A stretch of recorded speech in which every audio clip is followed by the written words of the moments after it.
Hi guys, I'm live from day 2 of Freedom Festival in Preston. Festival Time to Rise. Soon there will be speakers, a bit of music. I won't be able to stream as long as I did yesterday. I didn't have a chance to recharge my power banks. I only got like 60% on 2 of them. So I will see how long we can go, but I will do my best. I'm inviting you to join us. I hope you will enjoy that.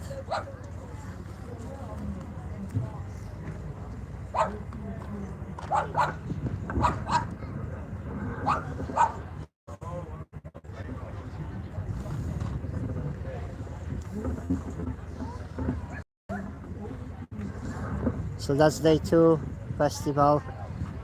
Facebook stream was cutting off day 2 of Freedom Festival in Preston, Lancashire.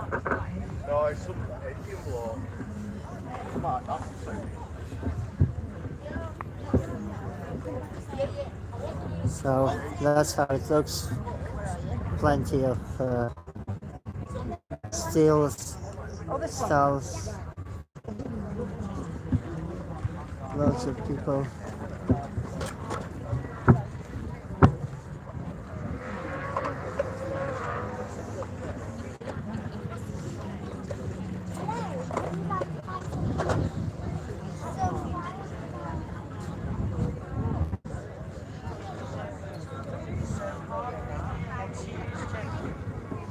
You can buy all sorts of things, from organic food, handmade gifts.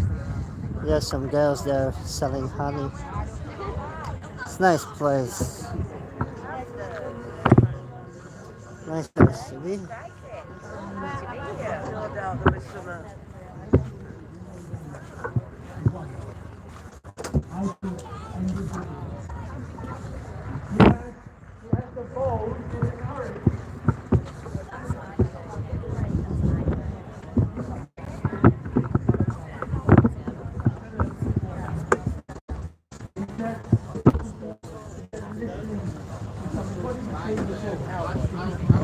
Some food.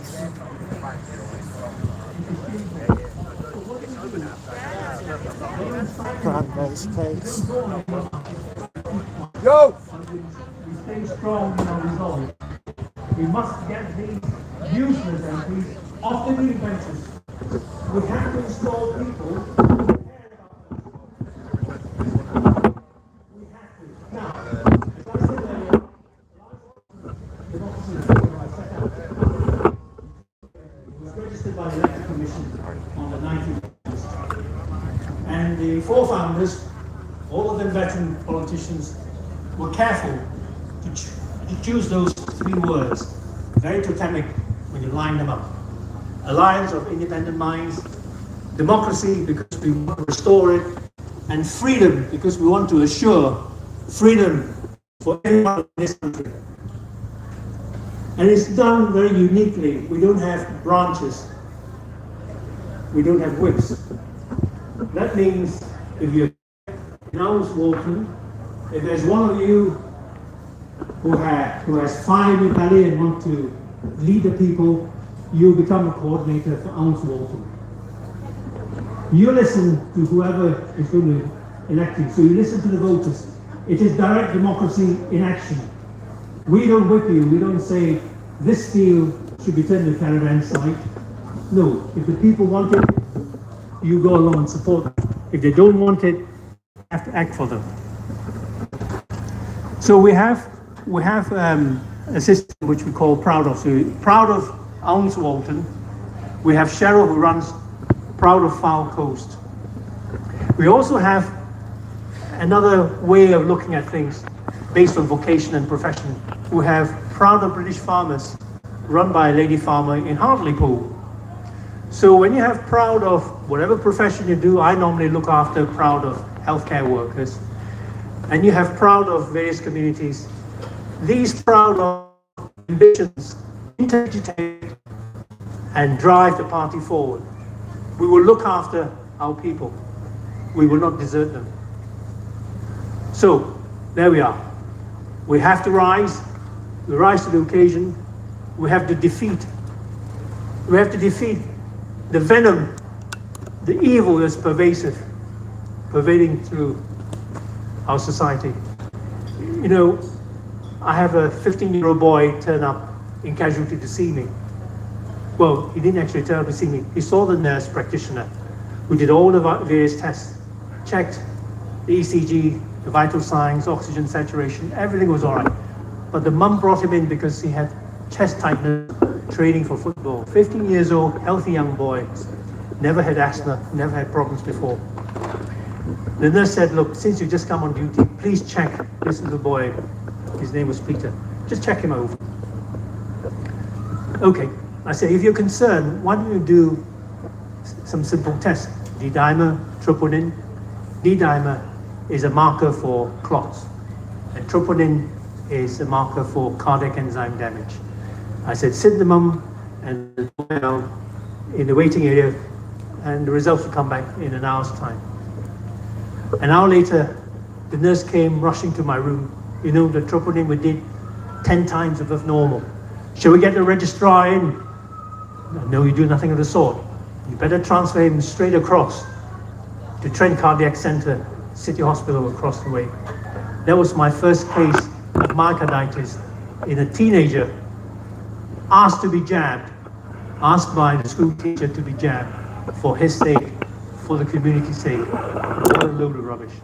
I've seen subsequently people with recurrent shingles.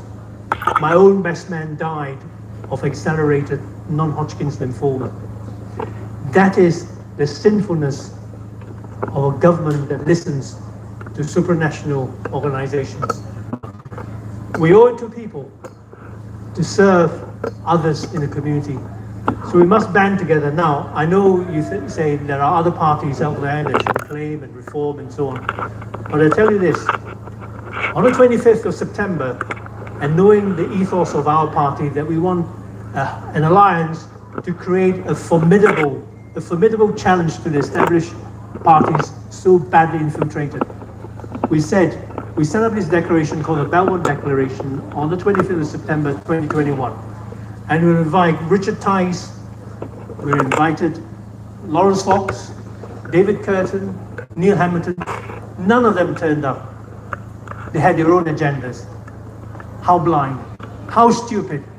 Tell you what, 7 by-elections later, all lost their deposits, and the people are still no further forward. So I say this to you, let's unite under the Alliance for Freedom and Democracy. We can do it. It's time to rise. And I say this to you from the bottom of the heart. We will fight and win. It's freedom. All right? Freedom, everyone. Freedom. Now, I have a script that I should be following, but I know the previous speaker was very passionate about his subject.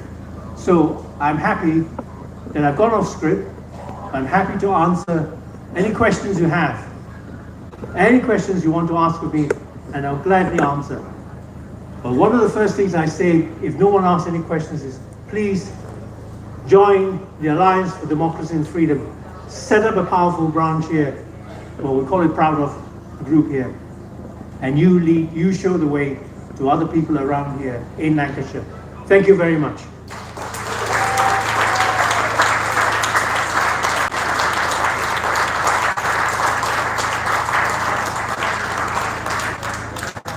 Are there any questions? Please raise your hand.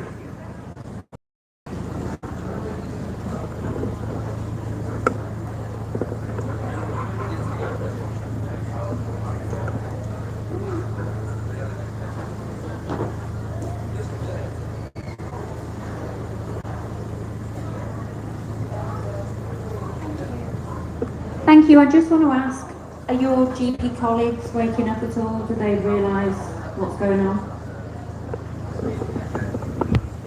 Thank you very much. The vast majority are asleep or brainwashed, and that is my sadness. You know, it breaks my heart to see a 15-year-old boy developing myocarditis when he was healthy previously. I have a best man I've known for 38 years, and I lost him last year. It is heartbreaking. There is no rhyme or reason. You know, when we started talking, I have received caution from NHS England for trying alternative treatment. Right? That is the censorious climate we operate in. It isn't right. You know, the Hippocratic Oath, summarized and simplified, is first do no harm. I didn't enter the profession to make money. I entered the profession as a vocation. It was reasonably well paid, but I was working in a poor district, so there weren't a lot of money to be made from poor people. But it doesn't matter, because I wanted to be a doctor from about 11 years old. And if I wanted more money to support my mortgage, I took on an extra job. I became a police surgeon. So I worked daylight hours in the practice and night hours helping the police examine rapes, murders, child abuses. I worked very hard, 100 hours a week until only a few years ago. You know, yet there are people, if you Google 2023/24 GP contract, there'll be two young doctors saying, what is the best way to maximize your income? That is the state of affairs. No, correction. That has been started a few years ago. When I was on the CCG board for Leicester City, I stood up and asked a very poignant question. I said, look, why do we need to incentivize our colleagues with £100 a patient to fill in the end of life care pathway? We are trained doctors. You know, you take the best of school leavers, you teach them medical principles, you develop the clinical acumen, and when they come out into practice, they follow protocols and guidelines. You stop their thinking. How shameful is that? When I was a GP, when I first entered general practice, the majority of my income came from capitation. That means the better you are at treating people, the better your reputation, the more patients come to you, the better your income. Towards the end, capitation became a very, very small part of my income. And the majority of it was derived from hitting targets. So, for example, let's give you an example. There were two statins competing. Statins are basically drugs to treat cholesterol. Yeah. So I prescribed atorvastatin, looking at the papers, and they were about 3 times as strong as simvastatin, which has a bit more problems with it. So a lot of my patients went on, those who needed went on atorvastatin. But I got a notice, in fact the notice went round to all GPs in the county. If you convert atorvastatin patients to simvastatin, we give you 50 pence a patient. So the whole crowd went ahead and changed people to the cheaper statin. That is not the way of medicine. Your patient's interests come first. Not your wallet, not the government directive, your patients. And that is why I'm so passionate. I retired to devote my time to bringing back the traditional values of care and compassion. We have lost that. We as a society as well. We have no reason to do that. You know, before I left Asmonsel, there were patients waiting for council houses. And they're saying, look, Doc, can you make me a sick note so I can get it? I said, nothing of the sort. You tell them why you deserve a council flat. Now, I'll tell you this. This country is a wonderful country. We have beautiful towns, lovely countryside. British universities are respected. So tourists come to see it. Students come to study in the universities. Foreigners come. They set up businesses. They run businesses. They even set up industries. So all these people who love this country, who want to work here and thrive here, they come with legal papers, with passports, through normal points of entry. Yet we have loads of people coming by dinghies, tearing up the passport as they cross the channel. We even have to go to pick them up from French waters and bring them into England. And we accommodate them. Look, I was born in British Malaya. I'm as foreign as you can. But in my heart of hearts, deep down, I'm very proud to be British. because I was born in a British colony. I have affiliation here. And I stayed here. I could have gone back home, made more money, but this isn't everything. I became very proud of the country. It became my home. So I want to give back. I want to give back what he gave me. Now, do you realize it hurts me to see an old person in top floor flat in Esmonton having to walk downstairs while people come like this and they get housed to the tune of £7 million a day at taxpayers' expense. £7 million a day, every day. Our government fight foreign wars. They have nothing to do with us. They tax us and impoverish you. Now, the next lockdown will be ruthless. It will be very ruthless because they have this low traffic neighborhood. They have 15-minute cities. They have extended ultra-low emission zones, all reinforced by surveillance cameras. So they know where you are and they'll stop you. When the lockdown comes, it'll be severe. You think they've forgotten COVID? No, they haven't. Because in May next year, Matt Hancock, even though he's left the cabinet, he boasted on College Green outside Parliament. I don't understand why there should be resistance against the Pandemic Preparedness Treaty. It is a way to ensure our British population is safe. Safe from what? So he went on to elaborate. We share clinical practice.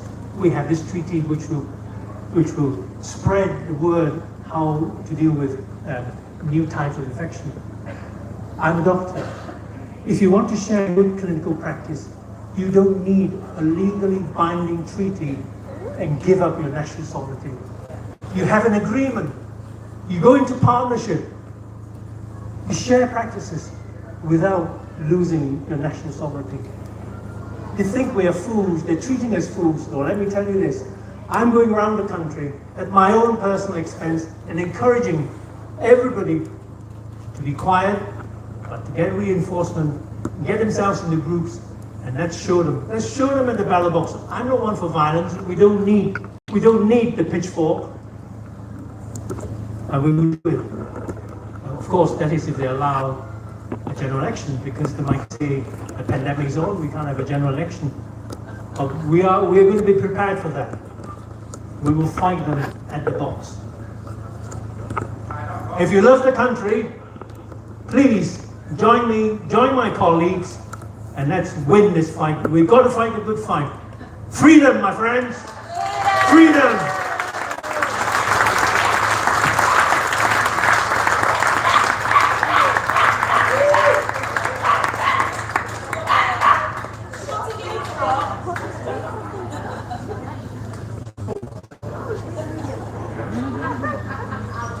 I was with you yesterday in Leicester. I live in Grange over Sands, but Andrew Bridgen, amazing guy. So I thought, I'm going down on the train, and I did. You were speaking, weren't you? It was amazing. And I gave Andrew, I had a big hug from him. He's got such a good heart, and that is the secret. This is what I gave him. The beginning of the anti-vaccination movement started in, guess? Leicester, 1885. This is online. I make these little flyers and I give them away and I shove off. No. Amazing. Who else? Who was born in Leicester? Ike. Andrew, where you live at Leicester. What is it? I came from Northampton. I was born and bred in Northampton. Didn't live very far from Princess Diana. And my university, because I was teacher trained, was Scraptoft, Leicester. So I've been sort of prepared to look at the big picture and join the dots.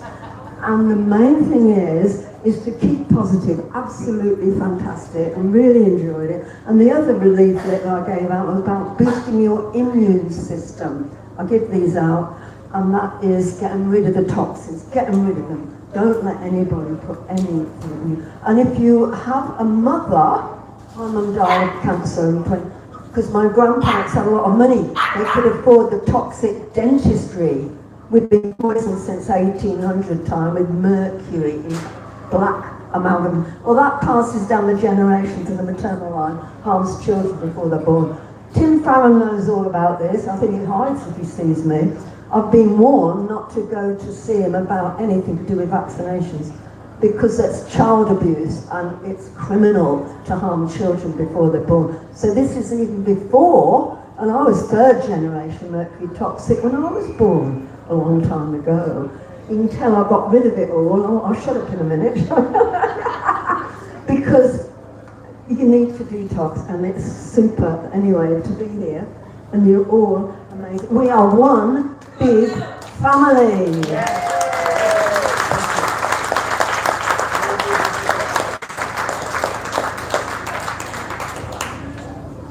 Hi, it's actually following on from that lady. We have friends and family who are vaccinated.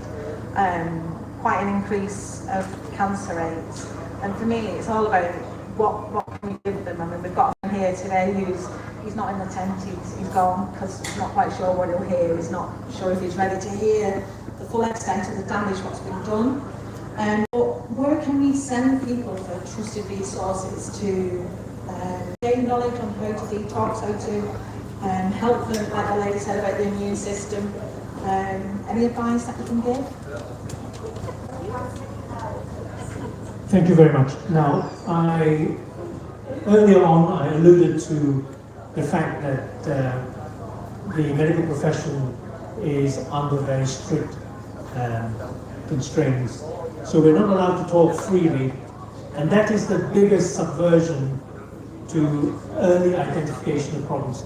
Now, it doesn't really matter whether the spike protein has caused problems. It is the ability to make a connection between the vaccination and the problem. So for example, in that 15-year-old boy, I saw that he had the vaccine 2 weeks ago. He came in short of breath. I did the right test. None of the other doctors were prepared to do that. So the first thing is the profession must be freed up to make a likely connection. They must ask questions. To have the medical profession censored is actually to encourage injuries and death. The second thing is, regardless of whatever is caused in terms of the condition from the spikes, we have to treat the condition. Okay? On the third matter of how do we get rid of spikes now,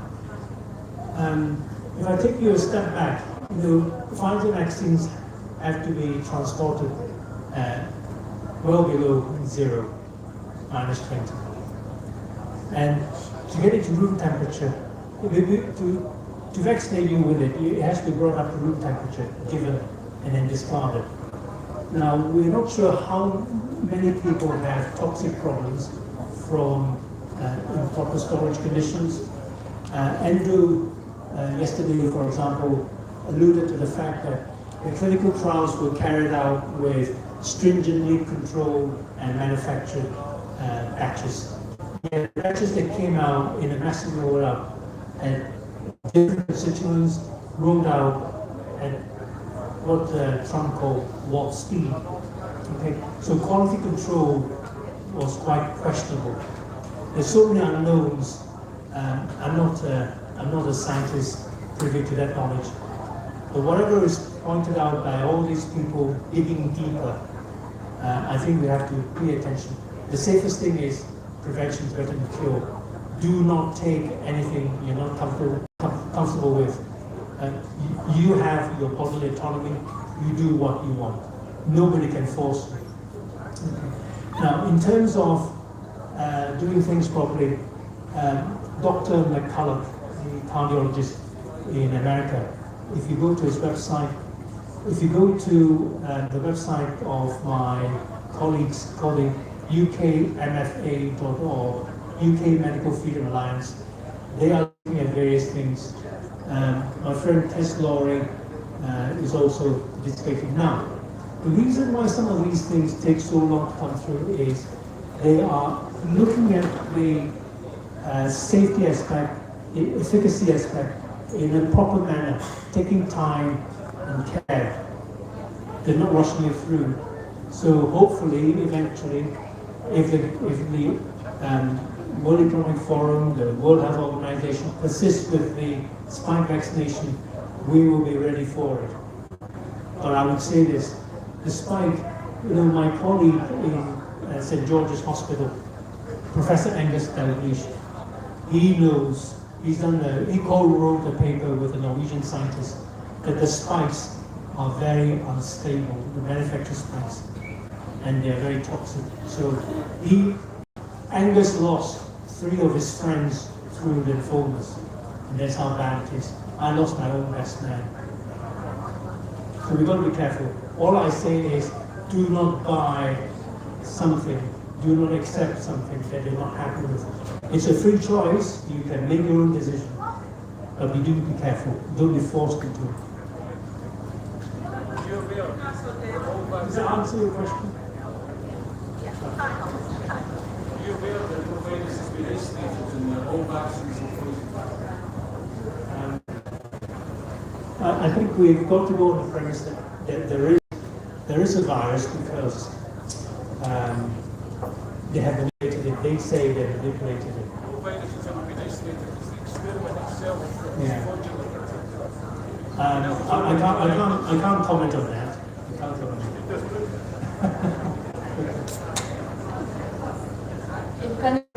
If if you want to come and see us at the table, for 1 moment. Oh, we've got to wrap it up, sorry.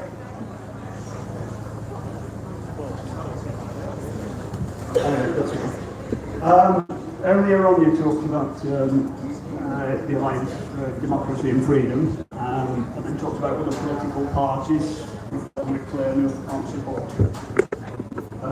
But there seem to be a couple of good large bases of people in Together Declaration, in Elevate, that Damask and Gregory supports, that have quite a large following. Are they interested in joining and supporting your party? And the other question was, have you got support for your, what was the phrase used, your groups, the small groups, the proud groups, from the World Council for Health, who seem to be doing a lot of good work? You mentioned some of the figures. So, I hope you don't mistake me for having said anything that appears to be a criticism. It's a frustration. A few months ago, I realized it was very difficult to get the heads of various parties together.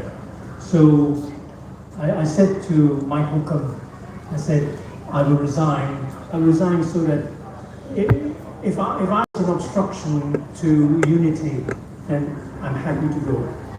There is nothing in it for me apart from a very deep sentiment, and we fight back. So, but they all said, please stay. I withdrew my resignation. You could be under hiding for nothing. But it's disappointing that the leaders will not listen. I'm happy to give way. It's just one of those things. I think for the greater good of the country, we should have no egos. And Alliance for Democracy and Freedom was a carefully chosen title for the party with that in mind. It can be called anything else. It can be called Zenison. Whatever, it doesn't matter. And when we merged with Time Party, we asked Robert Kimball, what would you like the party to be called? And he said, let's keep the name as it is. So it shows our sincerity. We're not in there for personal aggrandizement. We're not there to seek glory for ourselves. We just want to do the job. For me, I'm absolutely passionate about getting the health system right.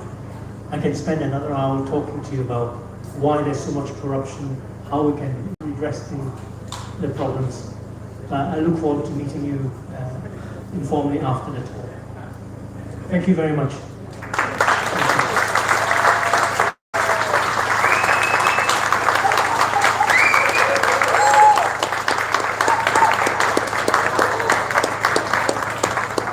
Thank you, Dr. 𝑇𝑜𝑚. Wow, I'm going to get on the stage actually, it's a bit weird this one.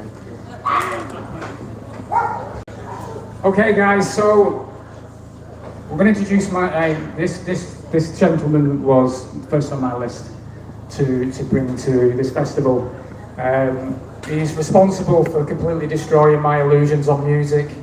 Music is my absolute passion in life. I've lived, breathed, and just spent all my energy forever and ever and ever putting my love into music and live music.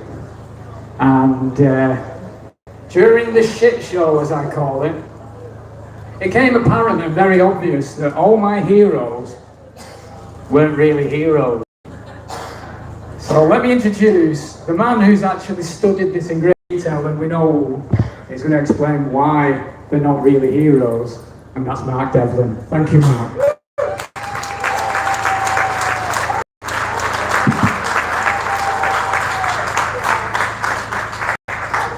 Thanks folks, good to be here. I appreciate the invitation. I've done a few of these festivals over the past few weeks. Most of them have been waterlogged mud baths, so it makes a change to have a sunny day. Bloody global climate warming change. Anyway, I normally do my presentations with slides and with notes, but this one is going to be totally freestyle off the top of the dome, so we'll see where it takes us. I just want to give a general overview of my work of the past 15 years, which has been exposing the true nature of the corporate music industry and everything that has been used to pop up, all the agendas, all the mass mind control, as Ant just mentioned.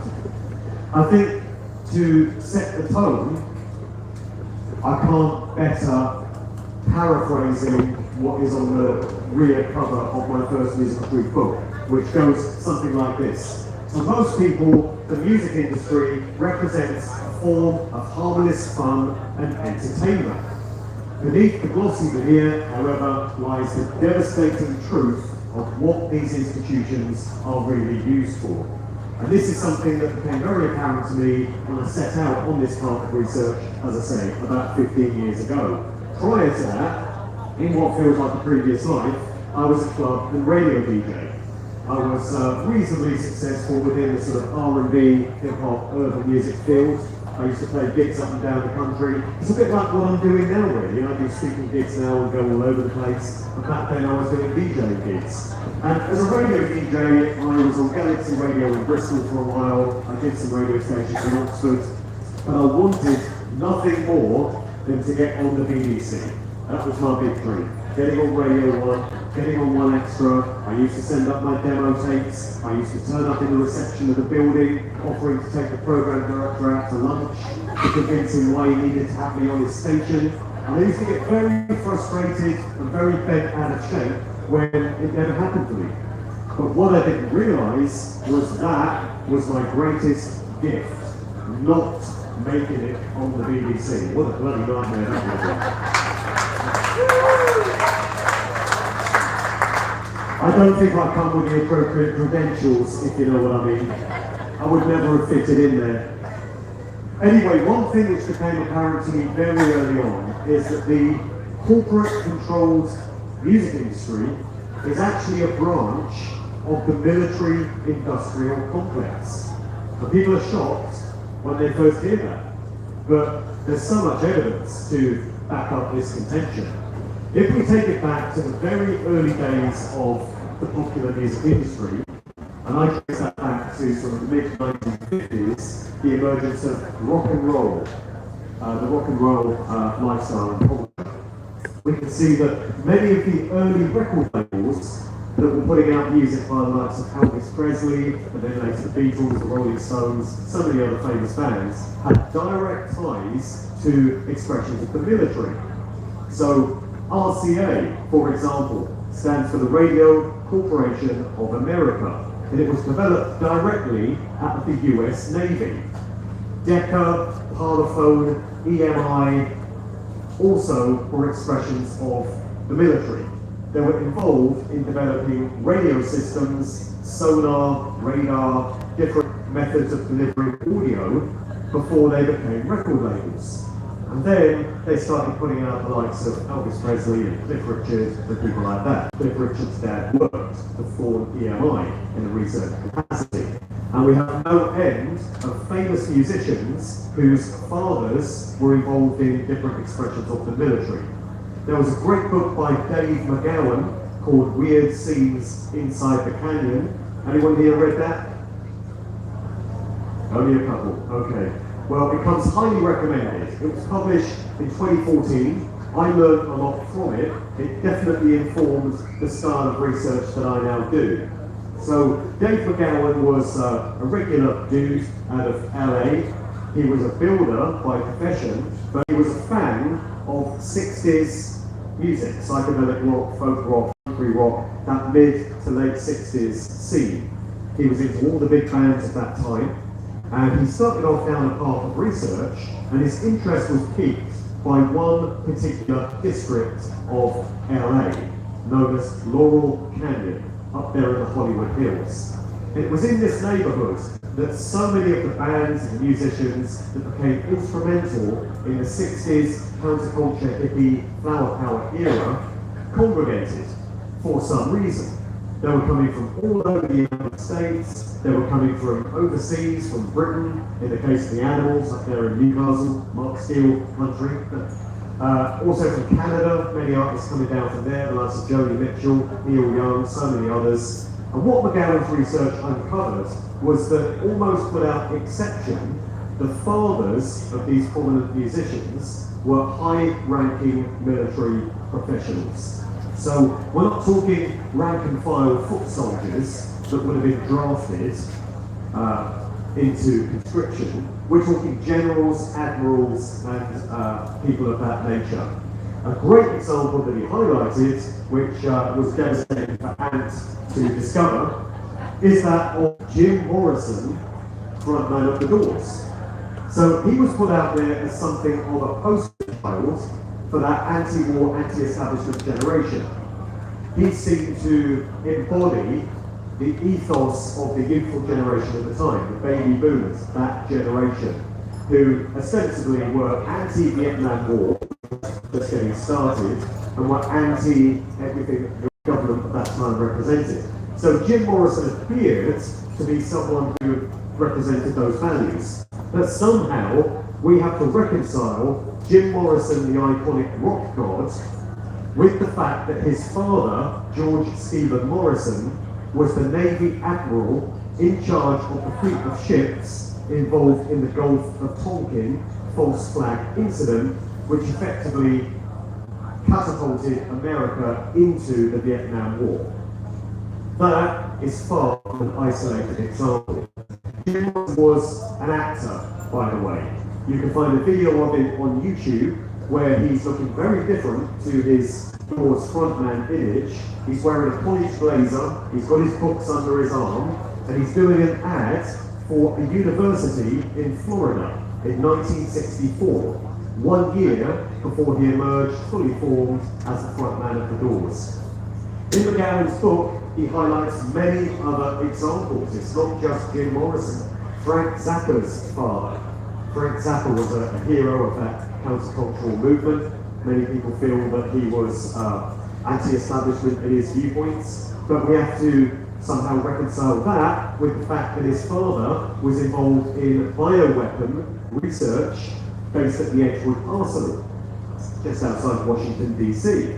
Many, many other examples. In fact, it's almost impossible to find a musician from those times whose father wasn't involved somehow in the Army, the Navy, some expression of the military, some expression of government, the Pentagon, the Defense Department, Harvard or Yale universities, the Freemasons, Bohemian Club, the Century Club, or some other secret society fraternity.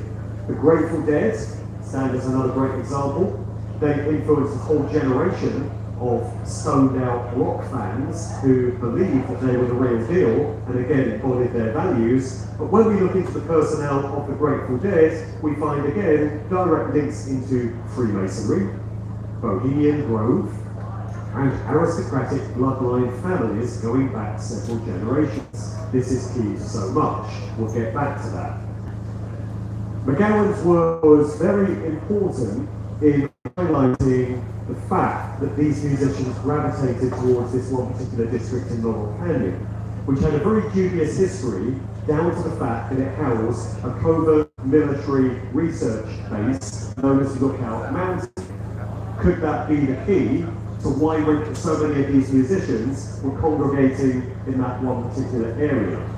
Unfortunately, Dave McGowan passed away in 2015, a year after he published that landmark book. On the 22nd of November, the anniversary of the Kennedy assassination, a very interesting date for a conspiracy researcher to pass away on, I'm sure you will agree. It was a very fast-acting and aggressive form of cancer which finished them off, and we can make of that what we will. Another favourite story of mine to really reinforce this connection between popular music and the military comes from one particular family known as the Copelands. Stop me if you've heard this one before. So there was a patriarch of this family who went by the name of Miles Copeland Sr. He was a career CIA man. He had postings and missions all over the world in a long career lasting decades. He had 3 sons who were all born in Beirut, which is a major CIA stronghold, and they were all put to use in the music industry.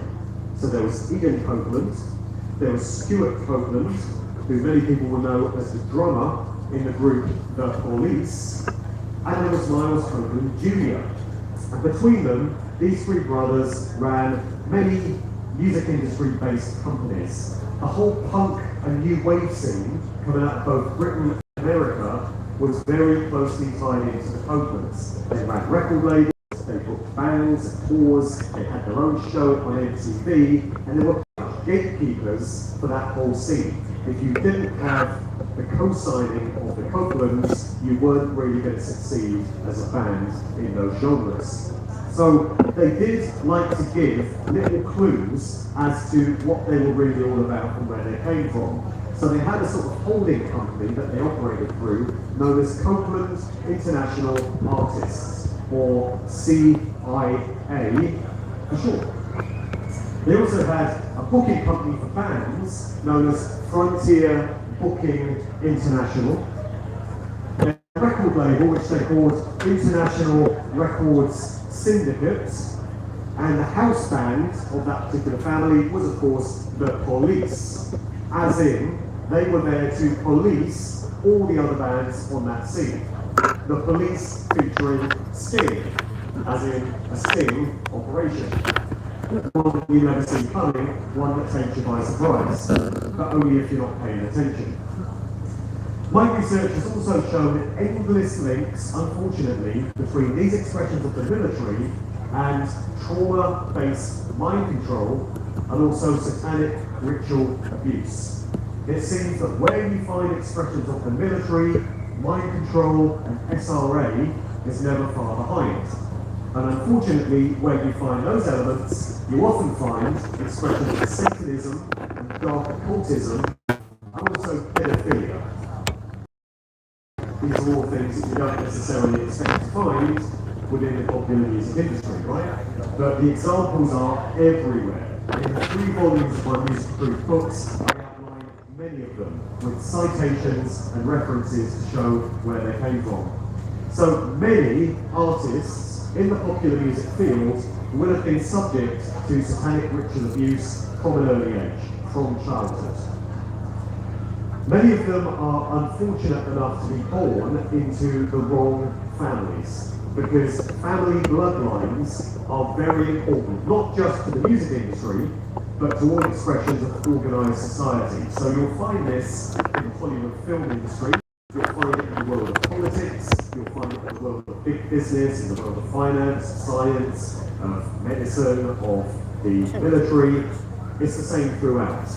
So new generations of certain bloodlines, which I think important, which go back many generations, are put to use in prominent positions in society. So many of them are put out there as politicians or business leaders or whatever it may be, but a great many of them are inserted into the music industry to have an influence over large numbers of people. One example of that dynamic is Bono, who is supposed to be the lead singer of a rock band, right? And that's as far as it's supposed to go. But, as anyone paying attention will know, Bono has spent quite a lot of time over the years hanging out with so-called globalists, the likes of Bill Gates and Bill Clinton and George Bush and Pope and George Soros and so many other people. How's that then, if he's just a singer in a rock band? Well, the answer is that's not exactly what he is. That's the image of him which is sold to the general public to get them familiar with him, so that any agenda that he then pushes, such as reinforcing or supporting the United Nations Agenda 2030 or the WEF's Great Reset, is more likely to be listened to and paid attention to by his fan base, because they now have decided that they like him and trust him. I don't know why you like and trust Bono, it's probably a really bad example, but apparently some people do. You know, 𝑀𝑎𝑡𝑡 𝐻𝑜𝑦 would be another one, Bono's mates. So he was put out there as the lead singer with the Boomtown Rats. I do find it helps if you can actually sing, if you're going to be a lead singer, but it didn't seem to impede 𝐻𝑜𝑦. But the reason for that is that that's not his real role. The idea was to get him familiar to the public so that people would know who he was, so that when his real work would begin, his pushing of agendas, the public is already familiar with him. And that started with Band-Aid, Live Aid, those projects in the mid-1980s, which were very early precursors we're now seeing unfold. The New World Order Master Plan. They were laying the foundations for all these globalist agendas way back in the 80s, and even before that. But that was the start of it all, and the music industry played its part in helping to push all that stuff with that Band-Aid record in 1984, not all years. So, mind control is everywhere, and when you get to many of these pop singers like Britney Spears, Taylor Swift, Kesha, Katy Perry, singers of that ilk, you find trauma-based mind control absolutely everywhere. So these are derivatives of the CIA's �ＭKUltra mind control program. That was very far-reaching. It involved many different elements. There was the creation of Manchurian candidate-style assassins to carry out missions. The likes of Mark Chapman, who is said to have assassinated John Lennon, ticks all the boxes for having been an �ＭKUltra Manchurian candidate assassin. Another one would be John Hinckley, the guy who attempted to assassinate Ronald Reagan. The intention was for Reagan to die, of course, but he did survive that one. And also Sirhan Sirhan, the guy who said to have killed Robert Kennedy. And in all cases, he's appeared to have been subject to mind control. But when you get these pop singers like Katy Perry and Britney Spears and all the rest of them, then there are so many indications that they have gone horrific trauma-based programming from early childhood. Much of this gets done through the Disney Corporation, which is a deeply satanic organisation, very far from its wholesome, family-friendly image. Some very dark stuff goes on within Disney. Out of that corporation, we had the Mickey Mouse Club, and that's where many of these young pop starlets got trained and groomed for their future roles. So Britney Spears came out of that, Justin Timberlake, Christina Aguilera, Miley Cyrus. Britney Spears makes a very interesting case in point. Many of you may have seen the video from many years ago now, where mid-interview, she actually snaps into one of her mind control alters, a dissociative personality. You see it happen at a certain point where presumably a trigger phrase has been delivered by the show host. Britney just seems to go somewhere else. She starts behaving very strangely, and then after a couple of minutes, the front alter comes back, and she is back. That's a classic example of mind control programming starting to break down. And so many artists in the industry will have been subject to this as a way of keeping a script, ensuring they don't wander off and go their own way and express their own thoughts and their own feelings about things. It's a way of keeping them in line. And every now and again, it does seem to wear off. Kanye West would be another great example. How many incoherent rants have we heard about from Kanye, where he apparently goes a bit crazy and starts rambling away for ages and talking nonsense, when you actually listen to a lot of what he says, he's making a lot of sense. Because the programming is starting to break down, and some of his innate humanity and his natural personality and thoughts are starting to come through. Every now and again, you get artists who say things on TV or on public platforms, which presumably they're anglers, they're dark controllers, so Michael Jackson had a few things to say about organised society, the way it's structured, about the music industry itself. He spoke about Sony, the record label that he was signed to, describing it as an evil corporation, and describing Tommy Mottola, the one-time CEO of Sony, as the devil. He also had something to say about how the history books have been altered to give a skewed version of history, which is something that I'm sure many of us have come across in our own research. So there were those two cases that were brought against Michael Jackson to try and discredit him and try and smear him in the eyes of the public as a paedophile. I don't personally accept that that's what he was. You know, opinion differs on this, of course, but from the research that I've done, these smack of classic examples of trying to keep him in line by giving him a little warning of just how powerful these people are and what they can do to completely destroy his public credibility if he doesn't stay in line. And then ultimately, just as he was about to embark on his new comeback tour in 2009, we hear that he's passed away at the age of 50. Again, opinion differs as to whether that was a genuine death. I certainly do feel that with some rock stars, when we're told they died, it's not necessarily the case. So I've got my doubts about Jim Morrison, who is said to have passed away at the age of 27, turned up dead in his bathtub in his apartment in Paris. Not entirely sure I buy that one, given that Jim was obviously an asset of military intelligence. Also, Elvis Presley, we're told that he died at the age of 42 on the bog in 1977. Not entirely sure I buy that one either. With Michael Jackson, the jury is kind of out. This is also the case with Prince, Michael Jackson's contemporary. So Prince had a thing or two to say about a thing or two. He warned people again about the perils of the music industry. He went up against his record label Warner Brothers in a similar way to Michael Jackson with Sony. He went on a TV chat show and started talking about chemtrails, which is something you're not supposed to bring up unless it's been approved by your handlers. And so we're told that Prince passed away at the age of 57 at his Paisley Park complex just outside Minneapolis in 2016. 2016 was an unlucky year for rock stars. David Bowie, we're told, died in January of that year. There's a few strange elements to that one, involving an individual by the name of Jack Stephen, which, if you've not researched him, I'll leave you to look up that character. Then we had Prince, who died in April of that year, we're told, and at the very year, Christmas Day, George Michael turns up dead in bed, you know, like you do.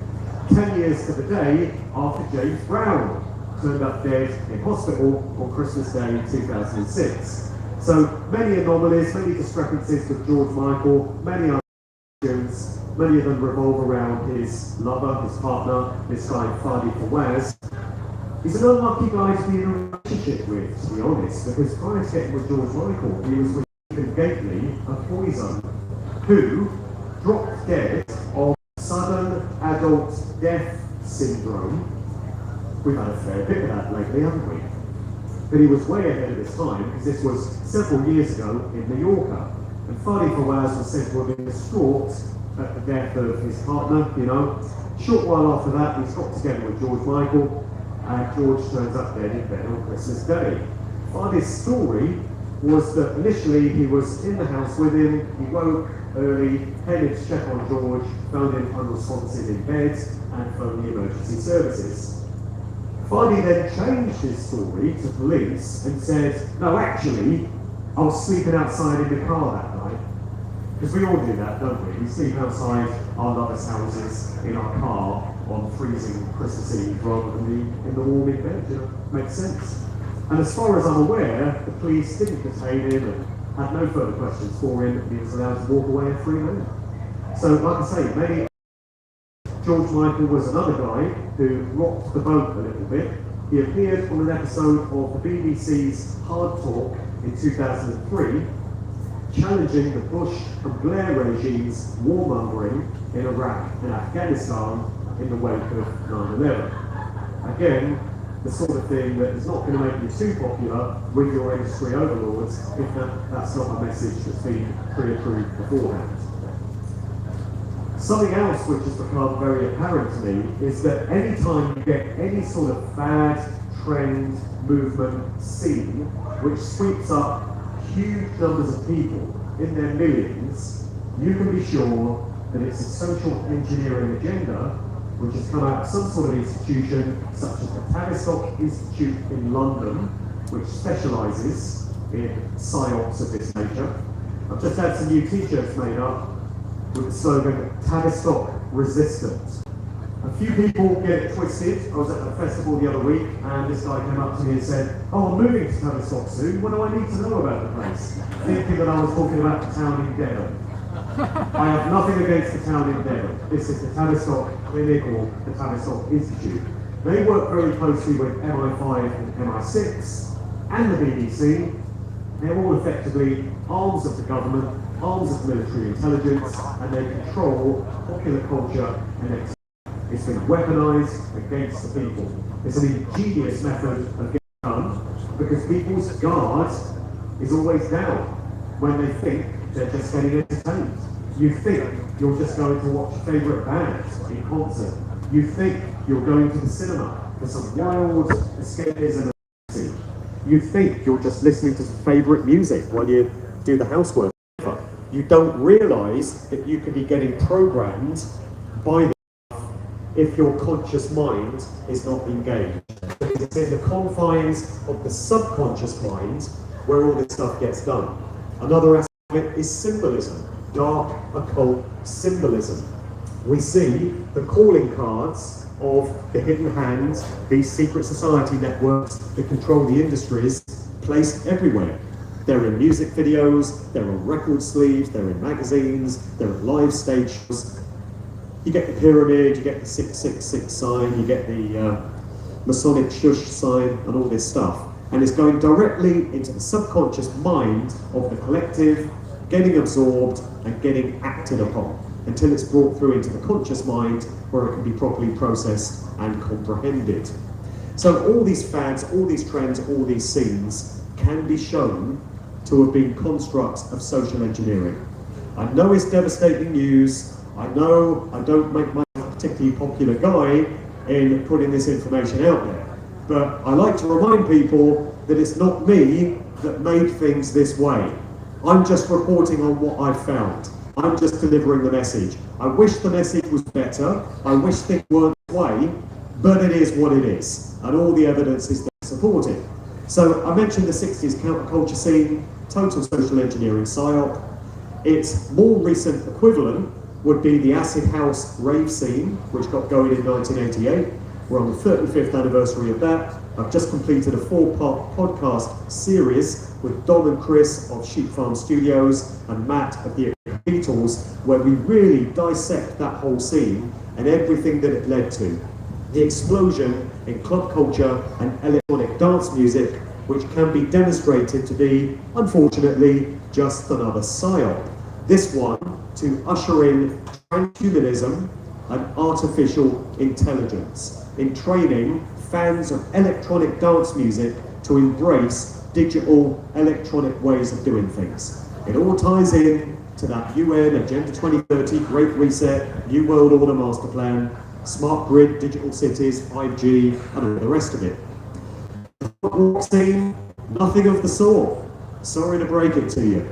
If there were any genuine punk rockers and anarchists within popular music, the last 3 years offered the perfect opportunity for them to step forward and let it be known where their loyalties lie.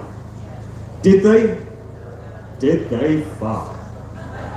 The silence was deafening. Where were they? Where were these rebels? Where were these rockers? Where were the heavy metal guys? Where were the acid house ravers? Where were the drum and bass ravers, the MCs, the DJs? Where were they? Nowhere to be seen. When right said Fred have become the political activist of an era, something's gone very, very wrong.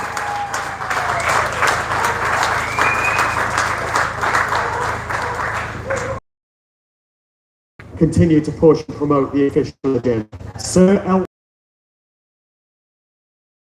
and come on, get your vaccine. I just had mine. It didn't hurt. Elton's used for little pricks. Sorry.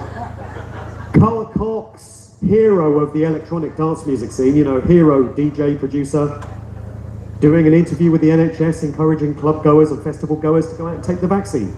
They're saying that's the only way club culture is going to get back to normal. Traitors, all of them. Letting it be known who really owns them.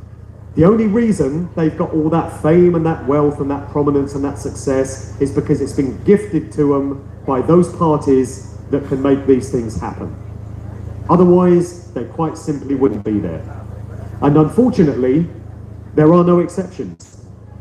I get people saying to me, oh yeah, I can see that the music industry is totally controlled and there are gatekeepers at every level and it's connected to the military and all of this and it runs social engineering agendas, but not my band. My favourite band, no, they steered clear of all of that and somehow they were able to carve a path for themselves and not get involved in all that stuff. Doesn't happen that way, sorry. You know, if they're household names, if everyone's heard of them, if you could go out into town, stop someone in the street and say, have you heard of such and such a musician? And they say, oh yeah, of course I have, I know who that is. Well then, they will be controlled. That's the nature of the industry. Anyone ready for some good news? Okay, that's the doom done. There is a bit of good news. I actually don't look at contemporary music for research purposes anymore. My research stops around about 1999-2000, purely because I just can't stand to wallow in all the stuff that passes for contemporary music right now. To me, it all sounds the same, it all sounds homogenized. I know I sound like my dad 30 years ago, I sound like an old bastard up here, but it's true. It's provable. All the stuff does sound the same. I mean, artificial intelligence is writing a lot of the songs now. That's proven, that's not even debated. That would be one reason why everything sounds formulaic, as if it's being done according to templates. And music now falls into one of two categories, as far as I know, stuff. The stuff that you hear on radio rotation. It's either incredibly bland and insipid, think Ed Sheeran, or it's horrifically satanic, think most of the stuff that comes blasting out of the average teenager's iPhone. Unfortunately, including my eldest daughter, who's into Central C. Anyone heard of Central C? No, you're better off that way. So it's one of the two. But what has been giving me some hope, some optimism, has been a bunch of video snippets being shared on TikTok. So TikTok is the platform of choice for Gen Z, so-called Generation Z, to which my daughters belong. What comes after Generation Z? What's next in line? Is there some coding there? Are they the last generation in the plans? Transgeneration. Transgeneration, yeah. So TikTok is the platform that young people use to communicate with each other. And recently there's been quite a lot of videos on there exposing the satanic nature of many of these songs and videos. And it will be presumably young people creating these videos, sharing them with other young people, and then when you read the threads beneath these posts, they make for encouraging reading. Because people are saying, yeah, it's so obvious now, so blatant. I know what that symbol means, I know what they're communicating there. This is dark and cold stuff, this is Satanism, this is Luciferianism. It seems that a lot of young people are getting it. And I've long thought that if it can only be made cool for kids, teenagers, to be into spotting this stuff and calling out these artists on their satanic bullshit, then we could really be onto something. Making conspiracy culture cool, making it cool to be simple literate, to know what these things mean, to not be a mark, to not be a chump, to not be fodder for the social engineers. So just the fact that I'm seeing more and more of these videos start to appear and get shared is, I think, hope for some optimism. And also the fact that those of us of our sort of generation are also able to see how we've been hacked. It's a difficult thing to acknowledge, but we all have. You know, I've been duped. I had my own personal heroes. In my case, they were mainly DJs that I used to look up to, and now I don't. Pete Tong, Tim Westwood, we don't talk about him anymore. So we've all been duped, and there's no shame in admitting that you were. But there's dignity in being prepared to acknowledge that you were hacked. We're talking military-grade psyops here, you know. The people that design these things are behavioural scientists whose full-time job it is to work out how to manipulate the human psyche. So we're up against a formidable enemy. It's no wonder we get duped and taken in. So the dignity happens, realising the methods and the tactics that we use, and resolving never to be fooled in the same way again. It's that and communicating what we've all learned to as many people as possible, anyone that will listen, that is the key to breaking these mind control spells. I personally had a lot of success in my work in bringing people in by talking about the music industry. When you say to the average normie, we can call them that, there's something you need to know about the Beatles. Elvis Presley isn't exactly who you thought he was. There's more to know about David Bowie. Who is going to say, no, I don't want to know, no, you're all right. The only response you're ever going to get to a comment like that is, what is it? Tell me more. So if you can put people in that way, you can then train them up to higher truths. And if you can show how the manipulations of the music business fit into what's happening in society generally and the wider world, then that might just be the catalyst that somebody needs, that kick up the arse, to get them on the route to truth discovery. I personally had a great deal of success with that. It really works when you use the music industry stuff to bring somebody in. So if all of us resolve to do that on a collective basis, I think we could really be onto something. So things are only moving in one direction, which is the truth of all of these things, is just getting out there more and more. And once it's out there, it never goes back to where it came from. So the process is underway. And we just have a personal and a collective responsibility to make sure it continues. And as long as it does, eventually, I don't know when, but we will get to where we need to be. Thanks for listening.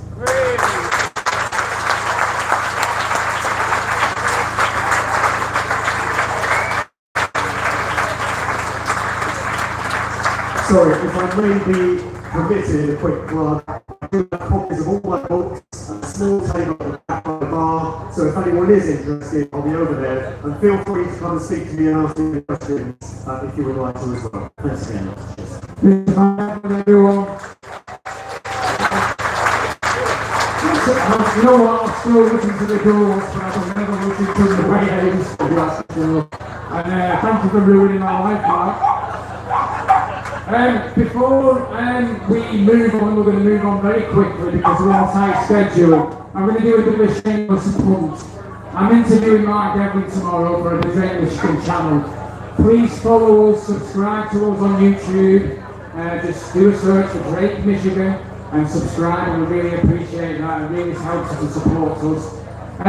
Also a shameless punt. I was getting people coming up to me last night, especially saying, when's the next event? And I'm like, we've actually got a nice event coming up in September in Preston. We've got a seminar, 2 days of seminars, and it's all about you and creating your own reality and being that very positive and empowered person. So please join us. Head over to drakemichigan.com. We really appreciate it.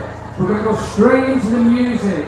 Very, very soon, we've got the amazing Tom Byron and Rob Jones doing a set together, and it's going to be incredible, so please come straight back. I'm streaming live.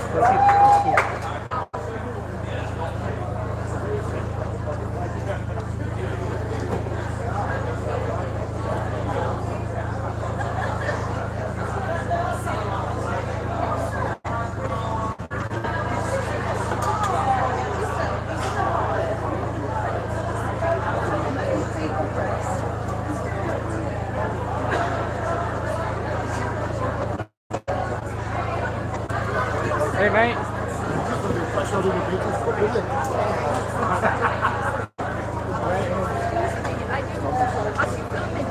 you're filming it, are you posting it on the website or something? Yes, it's going live on Facebook and YouTube.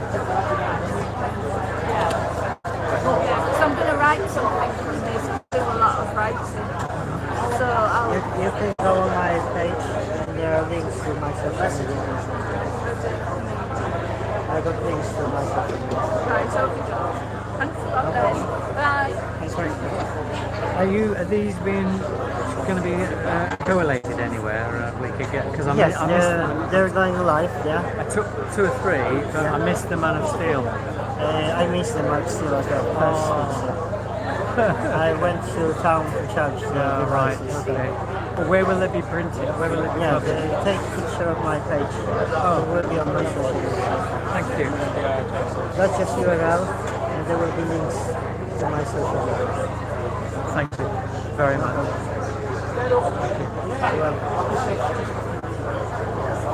Channel 6. Hand back to you. Thank you very much.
That's how the festival looks like.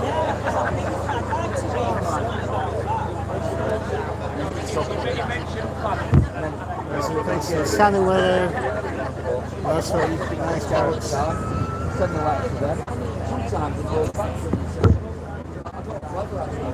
You can have all sorts of cool drink.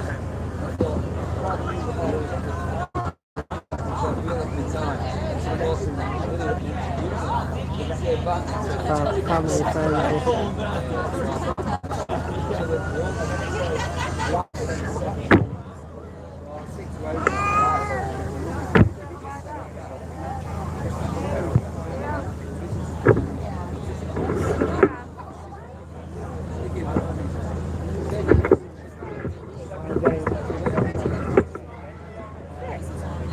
You've enough to keep charged there, haven't you?